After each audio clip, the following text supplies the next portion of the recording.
আমাদের আমরা যারা এইচএসসি ক্যান্ডিডেট আমাদের আর কোনো লাইফ নাই, আমরা ফেল। যারা A+ এর আশায় গেছে তারা সব শেষ। আমরা আমি বাংলা ফার্স্ট পেপারের দিন 11,000 MCQ পড়ে গেছি, আমার 3টা MCQ কমন পড়ছে, 16টা উদ্দীপক সহ কোয়েশ্চেন আসছে 16টা। একটা উদ্দীপক সহ কোয়েশ্চেন আমাদের বুঝতে 50 থেকে 60 সেকেন্ড মানে 1 মিনিট লাগে।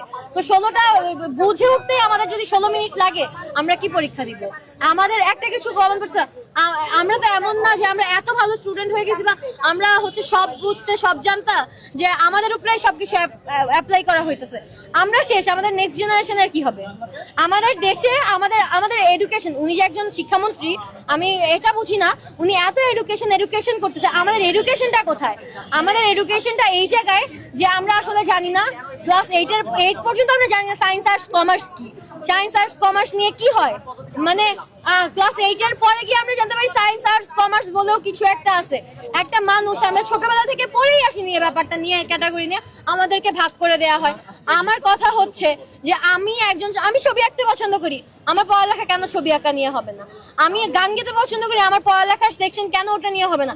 আমাদেরকে কেন সবাইকে এক ক্যাটাগরিতে ঢুকাই দেওয়া হইতেছে? আমরা সবাই তো এক না, আমাদের সবার তো এক না। আমরা কি পড়ালেখা করব যেখানে পড়ালেখাই ভুল? আমাদেরকে বোঝানো হয় রবীন্দ্রনাথ ঠাকুর জন্মগ্রহণ করছে কত সালে, কাজী নজরুল ইসলামের প্রথম বই প্রকাশ পায় কত সালে। আমাদের জেনারেল নলেজের কারণে এতটুকু জানা ঠিক আছে, এটা আমরা পরীক্ষার খাতায় লিখে কি করব? এটা দিয়ে আমার কাজ কি? আপনারাও পড়ে আসছেন, আপনারা তো পড়ালেখা করে এখানে দাঁড়ায় আছেন, আপনাদের পড়ালেখা করার পরে আপনারা বলেন তো আপনাদের কোনো কাজে লাগছে? এটা কোনো কাজে লাগছে? রবীন্দ্রনাথ ঠাকুর কত সালে জন্মগ্রহণ করছে? কোনোভাবে এটা কাজে লাগছে? আমাদের বইতে কেন জ্ঞান? ওকে, জ্ঞান ঠিক আছে, জেনারেল নলেজের জন্য ঠিক আছে, এগুলো তো কোনো মুখস্থ বিদ্যা হতে পারে না। এগুলো দিয়ে আমাদের কাজ কি? এটা দিয়ে আমরা ফিউচারে গিয়ে এটা দিয়ে কি করব? এটার থেকে আমাদের এডুকেশনটা এখানে কেন যাচ্ছে না যে আমরা কি করতে, আমাদের কেন আমরা যেটা ভালো পারি সেটা কেন আমাদের হবি, সেটা কেন আমাদের প্যাশন হইতেছে না? একটা মানুষ ছবি আঁকতে পছন্দ করে, সেটা কেন তার হবি হবে? তার কেন ক্যারিয়ার হইতে পারবে না ছবি আঁকা নিয়ে? একটা মানুষ গান গাইতে পছন্দ করে, সেটা কেন তার হবি হবে? সে কেন গান গাওয়া নিয়ে পড়ালেখা করতে পারবে না? শিক্ষামন্ত্রী নেশা করে, ড্রাগস অ্যাডিক্টেড। যে শিক্ষামন্ত্রীর কথার মানে তার ল্যাঙ্গুয়েজ, তার একটা এডুকেশন প্রাইম মিনিস্টার, একটা দেশের এত বড় একটা দেশের মন্ত্রী, তার যদি কথা ঠিক না থাকে, তার যদি মুখের ভাষা ঠিক না থাকে, তাহলে তার থেকে আর কি? আমরা তো কিছু এক্সপেক্ট করি না। এই যে এই স্টুডেন্টের কথাই মনে হইতেছে যে এখন থেকে স্টুডেন্টের পরামর্শ নিয়ে মনে করেন স্যারদের প্রশ্ন তৈরি করা উচিত। তা না হলে এমন কথাবার্তা আসলে কিভাবে বলে? আসলে এখনকার স্টুডেন্টরা নির্লজ্জ হয়ে গেছে, তাদের কাছে পরামর্শ করে কি মনে করেন এই যে স্যাররা প্রশ্ন তৈরি করবে? তাও তো প্রশ্ন ফাঁস হয়ে গেল আগেই। হ্যাঁ, এরা আসলেও পড়াশোনা করে না। দেখেন মেয়েটার কানে হেডফোন, সে বলতেছে কাজী নজরুল রবীন্দ্রনাথের জন্ম দিয়ে কি হবে? আসলে এগুলো হলো বেসিক ধারণা বা নলেজ, এগুলো থাকা ভালো। এগুলো যদি না শিখে তাহলে সে শিখবে কি? হ্যাঁ, তার কানে হেডফোন, সে আসছে আন্দোলন মারাইতে। হ্যাঁ,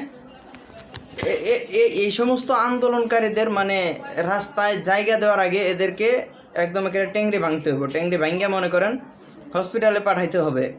তা না হলে বাংলাদেশের শিক্ষা ব্যবস্থার যে অবনতি হয়েছে, মিলন সাহেব ছাড়া এটা কেউ মনে করেন এখন আমি মনে করি যে টিকাইতে পারবে না বর্তমান সময়ে।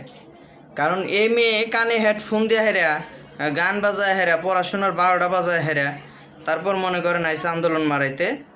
আবার এটা নাকি এদের যৌক্তিক আন্দোলন। হ্যাঁ, তুমি সারা বছর পড়াশোনা করবা না, দিন শেষে যা হেরে তোগুলা পড়বা একসাথে, তারপর পড়বো না, কমন পড়বো না। আর এখন তো সৃজনশীল তো এটা কমন পড়ার বিষয় না। হ্যাঁ, এই সমস্ত ভাওতাবাজি এই শিক্ষার্থীদের ছেড়ে দিতে হবে, তা না হলে রক্ষা নেই, জাতি ধ্বংস হয়ে যাবে। যে কথাটা বলতে চাই, ভালো করে পড়াশোনা করো, রাজনীতি ফাজনীতি বাদ দাও, পরীক্ষা দাও বছর শেষে, অটো পাসের দিন শেষ। ওকে।